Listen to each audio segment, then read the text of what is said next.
Bonsoir à tous les amis, j'espère que vous allez bien.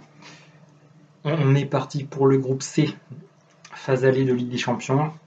Groupe C, Manchester City, FC Porto, Olympiakos, Olympique de Marseille. Non, c'est ici, Olympique de Marseille. Donc voilà, j'ai déjà fait pas mal de débriefs sur l'Olympique de Marseille, donc je vais pas vous saouler avec l'Olympique de Marseille. Je vais revenir du coup sur la situation de ce groupe C, mes favoris, ceux qui devraient passer. On sait déjà qui va passer. Et ce que j'ai pensé du coup de cette phase aller, ces 3 premiers matchs pour nos 4 clubs. Donc on va commencer par Manchester City, ça va être très très simple. J'aurais dû mettre le survêt de Manchester City pour faire cette vidéo, mais bon, c'est pas grave. On va rester avec l'Olympique de Marseille. Je supporte l'Olympique de Marseille depuis 1998. J'ai connu une finale d'Europa League en 99 contre Parme, perdu 3-0. Une finale d'Europa League en 2004, perdu 2-0 contre Valence avec Didier Drogba, et une finale d'Europa League en 2018, perdu 3-0 contre l'Atlético Madrid de Griezmann. Donc voilà, on est habitué à perdre, c'est pas grave, l'Europe ça nous réussit pas du tout. Et la seule finale qu'on gagne dans notre histoire contre l'AC Milan 1-0, c'est la seule finale qu'on devait perdre. C'est la seule finale qu'on devait perdre. Si vous regardez l'équipe du Milan en 93, c'était les meilleurs joueurs du monde. Bref, passons, c'est pas grave, on en a gagné une. L'étoile, elle est là, hein. Donc voilà, à jamais les premiers, celle-là, on nous l'enlèvera jamais. Voilà. Donc, premier match, Manchester City, FC Porto, Olympiakos, le Pirée de Valbuena, contre l'Olympique de Marseille. Donc, premier match, Manchester City éclate Porto 3-1, net et sans bavure. Et l'Olympiakos qui arrache la victoire à la 91e, 1-0 contre Marseille. Donc, première journée de ce groupe C, on se retrouve déjà avec Manchester City en tête, 3 points. Deuxième, Olympiakos, 3 points. FC Porto et Olympique de Marseille avec 0 points. Donc, on avait d'entrée le choc de ce groupe, Manchester City contre FC Porto, et Manchester City n'a pas fait dans la dentelle, 3-1, vraiment très très bonne équipe. Et il manquait Agüero, il manquait Gabriel Jesus, mais voilà, Manchester City avec Raheem Sterling, avec Phil Foden, Riyad Mahrez, Kevin De Bruyne, je veux dire, c'est monstrueux. Je veux dire, c'est monstrueux, offensivement parlant, avec Bernardo Silva. Offensivement parlant, Manchester City, c'est très très très fort. Et quand le Kun Agüero et Gabriel Jesus qui vient de revenir là, il vient de revenir, vont être ensemble alignés, Kun, Sterling, Gabriel Jesus en pointe, ça va faire très très très très mal. Donc Manchester City, bon, tous les ans, Manchester City est favori de la Ligue des Champions depuis que Pep Guardiola a signé là-bas.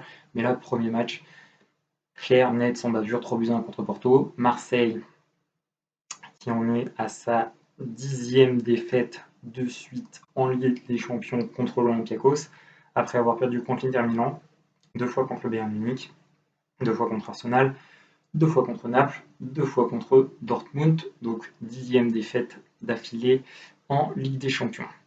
Deuxième journée, Olympique de Marseille, Manchester City, FC Porto, Olympiakos. J'ai déjà fait le débrief, 3-0 pour City contre Marseille, 2-0 pour Porto contre l'Olympiakos. Donc Porto prend une option pour la deuxième place après avoir perdu 3-1 à City. Il s'impose 2-0 net et sans bavure contre l'Olympiakos. Et Porto, cette année, c'est un petit Porto. Ils débutent très très très très mal leur championnat. Ils avaient encore perdu le week-end dernier contre Passos de Ferreira. J'ai jamais vu un début de saison où Porto est dans la deuxième partie de tableau. Je veux dire, au Portugal, tu as le Benfica Lisbonne et le FC Porto qui se disputent le titre, et après 20 points derrière, tu as le Sporting Braga, le Sporting Portugal, voilà, qui viennent de temps en temps pointer le bout de leur nez et qui finissent en Europa League. Mais FC Porto et Benfica Lisbonne, c'est des équipes de Ligue des Champions. Et là, voir Porto aussi mal dans son championnat domestique après quelques journées, je trouve ça absolument incroyable. Donc voilà, Porto, 2-0 contre l'Olympiakos. Voilà, Manchester City, donc au bout de 2 journées, Manchester City, donc 3-1 contre Porto, 3-0 contre Marseille, 6 points en 2 matchs, c'est carré. Deuxième et troisième, Porto, Olympiakos avec 3 points. Et bon dernier, l'Olympique de Marseille avec 0 points. Donc la journée qui s'est jouée mardi, c'était Manchester City contre l'Olympiakos, encore 3 buts de Manchester City. Et là, Manchester City, c'est un régal parce qu'ils ont une petite pépite, Ferran Torres, un Espagnol très très très très bon. Gabriel Jesus, il est rentré, il a marqué, donc voilà, il est dans les clous, il est en forme, donc ça marque. Voilà, offensivement parlant, les rentrées de Mahrez, Foden, De Bruyne, tout ça, ça tourne. Bernardo Silva. Voilà, quand le Kun Agüero sera là, ça va être démentiel. Donc 3-1 contre Porto, 3-0 contre Marseille, 3-0 contre Olympiakos. Manchester City est premier du groupe avec 9 points. Donc il restait à savoir ce match Porto-Olympique de Marseille. Sachant que Porto n'était pas très bien. Donc Porto mène 1-0 au bout de 2 minutes. À la 10e minute, pénalty pour Marseille. Un tir dans les astéroïdes de Payet. Donc, il loupe l'égalisation. À partir de là, le match est plié. 3-0 pour Porto. Donc, Porto se positionne en deuxième de ce groupe avec 6 points. L'Olympiakos, les 3 points gagnés contre Marseille. Et Marseille, évidemment, 0 points. Donc voilà, pour moi, Manchester City va finir premier. Porto deuxième. Ça me fait du mal à le dire, mais Olympiakos ou Marseille troisième. Voilà ce que je veux dire. Olympiakos ou Marseille troisième. Moi, j'espère vraiment que le match retour contre Porto, on fasse match nul. Que pendant ce temps-là, Manchester City éclate l'Olympiakos pour être sûr d'être qualifié. Parce que comme ça, ils auraient 12 points. Porto en aurait 7. Olympiakos 3, Marseille 1.